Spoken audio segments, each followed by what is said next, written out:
love again. When I fall in love, there will be no other, only you and me in this whole wide world. If I should fall in love again, to me it would be a pleasure. If it don't take all my leisures away, when I fall in love, there will be no other, 'cause I'll never ever fall in love again.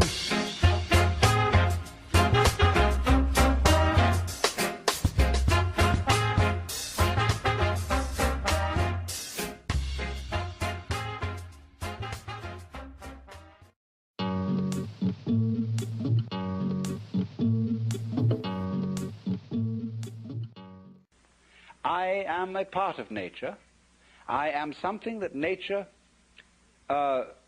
fluked into being, but nevertheless, this fluke is something that nature doesn't care about. It doesn't care about my ego and its future.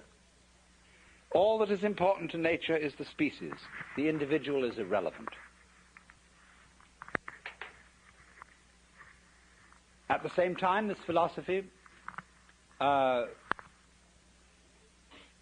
arose when we were becoming conscious of the sheer magnitude of the universe.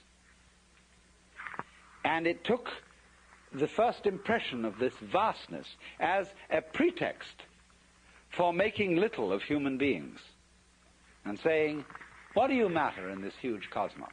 You're just a little fluke. You're just a little nothing at all. This thing goes way on beyond all. In other words, let's set up a scale between two limits. This is the traditional Western opposition. On the one end of the scale to the left here, you have matter, the inert, the clay put into shape by the potter. On the other end of the scale, you have spirit, which is intelligence. And these are what the mathematicians call limits. And a limit is something you approach, but you never actually get there. Now, what the 19th century mythology did was to think of all things towards the limit called matter. It said, in effect, there is this dead material stuff. It is energetic, but the energy is unintelligent. It's a kind of roaring mechanical energy like fire or electricity or so on. It is not intelligent. And everything is really that.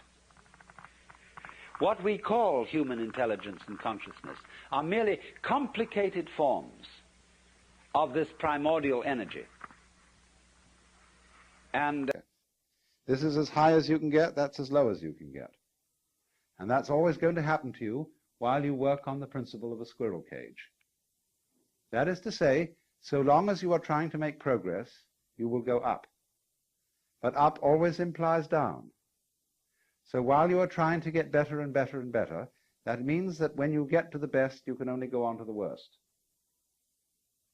And so you go round and round and round, ever chasing the illusion that there is something outside yourself, outside your here and now, to be attained that will make things better.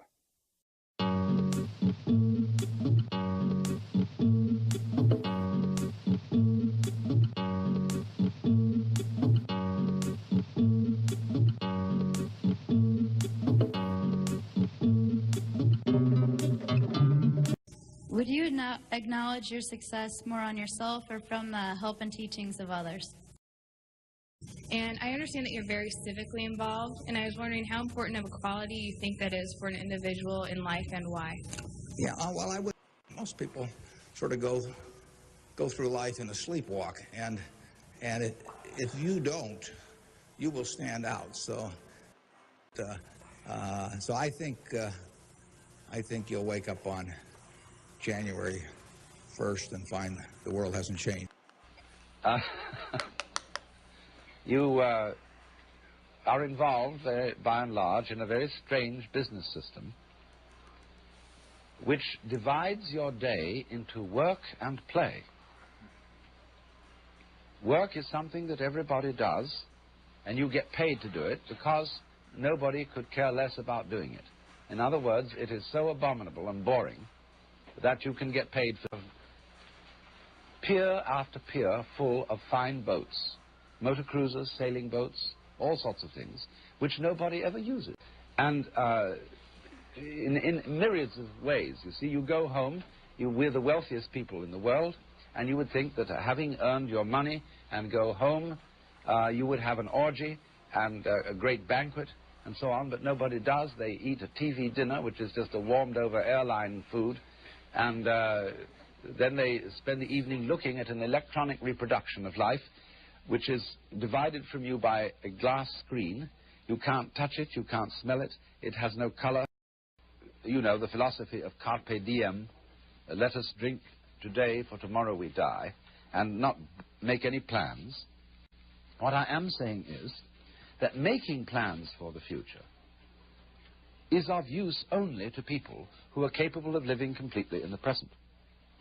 Because when you make plans for the future and they mature, you are, if you can't live in the present, you are not able to enjoy the future for which you have planned. Because you will have in you a kind of syndrome, whereby happiness consists in promises and not in direct and immediate realizations. So long as you feel that tomorrow it will come. You see, on a dollar bill, it always says promise to pay. It's a promissory note. And nobody ever can come across. Because the promise is tomorrow. And as if we say in common speech, tomorrow never comes. You see? But if you never live that complete moment, death is always a guy who comes into a bar at 2 o'clock in the morning and says, "Time, gentlemen, please." And you say, "Oh, please, one more drink." "Not yet." Because you haven't really had the feeling that you ever had it, that you ever got there. I don't know what crude oil is going to sell for, but I don't have to know. I just have to know the things. I have to know what I know. I have to know where the limits of my understanding are. I can't run very fast, and I can't climb trees, and you know, I just happen. Those are talents.